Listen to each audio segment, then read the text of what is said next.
Hello दोस्तों, मैं रीमा श्रीवास्तव स्वागत करती हूँ आपके अपने चैनल आसान हिंदी में। जैसा कि आप लोग जानते हैं कि हम लोग संज्ञा पढ़ रहे थे।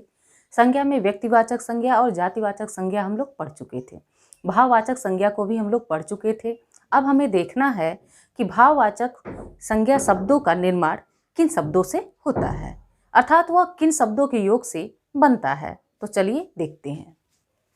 तो पहला है जातिवाचक संज्ञा से भाववाचक, अर्थात जातिवाचक संज्ञा के शब्दों से भाववाचक संज्ञा शब्द बनते हैं।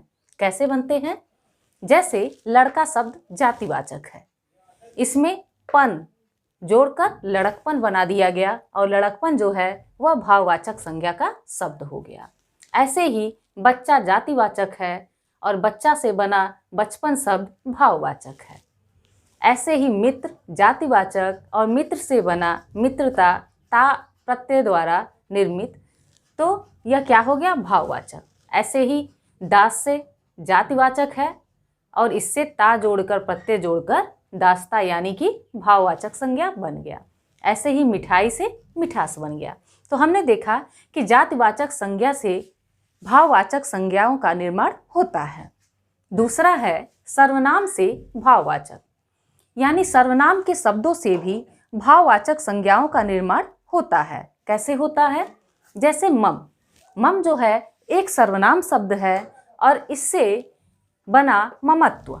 ममत्व क्या है? भाववाचक संज्ञा का शब्द है। ऐसे ही निज शब्द जो है यह सर्वनाम शब्द है और निजता जो है यह भाववाचक संज्ञा बना किससे? निज शब्द से।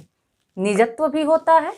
ऐसे ही आप से आपा, अपनापन से अपनत्व।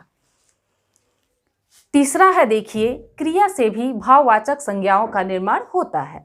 क्रिया शब्दों के द्वारा भी हमारे भाववाचक संज्ञा के शब्द बनते हैं। जैसे दौड़ना एक क्रिया है। दौड़ना जो शब्द है एक क्रिया शब्द है और दौड़ जो शब्द है यह भाववाचक संज्ञा का शब्द है।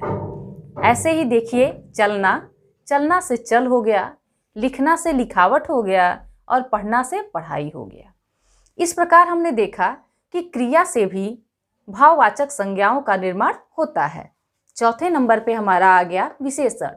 विशेषण के द्वारा भी हमारे भाववाचक संज्ञाओं का निर्माण होता है। जैसे गर्म से गर्मी, ठंड से ठंडी, साहसी से साहस, वीर से वीरता।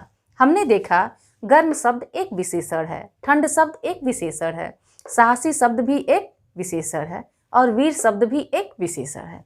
लेकिन इन सभी विशेषण शब्दों से मिलकर बना गर्मी, ठंडी, साहस और वीरता ये सभी भाववाचक संज्ञा के शब्द हैं। अव्यय से भाववाचक। अव्यय शब्दों से भी भाववाचक संज्ञाओं का निर्माण होता है। अव्यय शब्द वे शब्द होते हैं जिनका व्यय नहीं होता है, अर्थात जिनमें विकार नहीं होता है। अविकारी शब्द होते हैं। उन्हीं अविकारी शब्दों का दूसरा नाम अव्यय है। तो अव्यय से भी भाववाचक संज्ञाओं का निर्माण होता है। जैसे दूर से दूरी, समीप से समीप्य, निकट से नैकट्य। विशेष क्या है? भाववाचक संज्ञा में विशेष क्या है, अब उसे देखेंगे। तो देखिए, भाववाचक में विशेष है कि भाववाचक संज्ञा और द्रव्यवाचक संज्ञा का कभी वचन नहीं बदलता। यानी भाववाचक संज्ञा के शब्द और द्रव्यवाचक संज्ञा के शब्द जब भी आपको मिलें और उसमें वचन में अगर आपको संदेह होता है तो आप संदेह बिल्कुल ना करें, क्योंकि उनमें वचन में परिवर्तन नहीं होता है। यदि भाववाचक संज्ञा का शब्द और द्रव्यवाचक संज्ञा का शब्द देकर पूछा जाए कि इनमें वचन कौन सा है, एक वचन अथवा बहुवचन, तो उसमें आपको संदेह नहीं रखना है, क्योंकि इनमें वचन का प्रयोग नहीं होता है। एक वचन या फिर बहुवचन दोनों में नहीं आते हैं।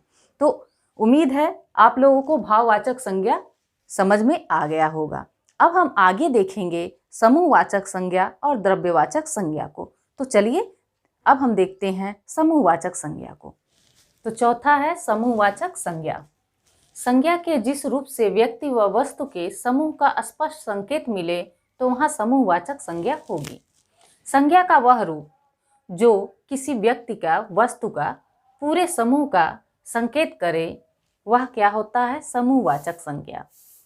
मतलब यहाँ पे आपको पूरे वर्ग से नहीं मतलब होगा, पूरे वर्ग का बोध नहीं कराएगा, यदि पूरे वर्ग का बोध कराता है तो वह जातिवाचक संज्ञा हो जाता है। लेकिन यहाँ पे कुछ समूह का बात होगा, यानी एक से ज़्यादा 10-20 लोगों की बात होगी, चाहे वो किसी भी प्राणी, किसी भी जानवर, पशु, मतलब कुछ भी हो सकते हैं, जिनका समूह होगा उसी को हम समूहवाचक संज्ञा के अंतर्गत रखेंगे। यहाँ पे ध्यान रखेंगे कि समूहवाचक में कुछ लोगों का गणना होता है, ना कि पूरे वर्ग का। तो जब ऐसी स्थिति आपके सामने शब्द में दिखती है तो वहाँ पे समूहवाचक संज्ञा होता है। जैसे सेना, समिति, सभा, दल, झुंड, पार्टी, समारोह, गिरोह, गुट, हौद, गुच्छा, भीड़ आदि। कक्षा भी समूहवाचक संज्ञा का एक उदाहरण है। मतलब वहाँ पे आपको कुछ लोगों का समूह दिखेगा, ना कि पूरा वर्ग, ना कि पूरे वर्ग का आपको अर्थ मिलेगा, बल्कि कुछ लोगों का समूह का बोध मिलेगा या कुछ लोगों के समूह का बोध होगा, तो वहाँ पे समूहवाचक संज्ञा होगा। 5वें नंबर पे आ गया द्रव्यवाचक संज्ञा, जो कि हमारे संज्ञा का लास्ट भेद है, आखिरी भेद है। द्रव्यवाचक संज्ञा, संज्ञा के जिस रूप से वस्तु की माप तौल की मात्रा का पता चले तो उसे द्रव्यवाचक संज्ञा कहते हैं। संज्ञा का वह रूप जो वस्तु का माप तौल या फिर मात्रा बताता है उसे ही द्रव्यवाचक संज्ञा कहते हैं। जैसे 1 गज जमीन, 3 पाव काफी, 2 दर्जन केले, 1 किलो सेब, कुछ किलोमीटर। तो ये था हमारा संज्ञा का समूहवाचक और द्रव्यवाचक भेद। उम्मीद है आप लोगों को संज्ञा अच्छे से समझ में आया होगा। यदि आप लोग को समझ में आया है तो हमारे चैनल को लाइक, शेयर, सब्सक्राइब करना ना भूलें। धन्यवाद।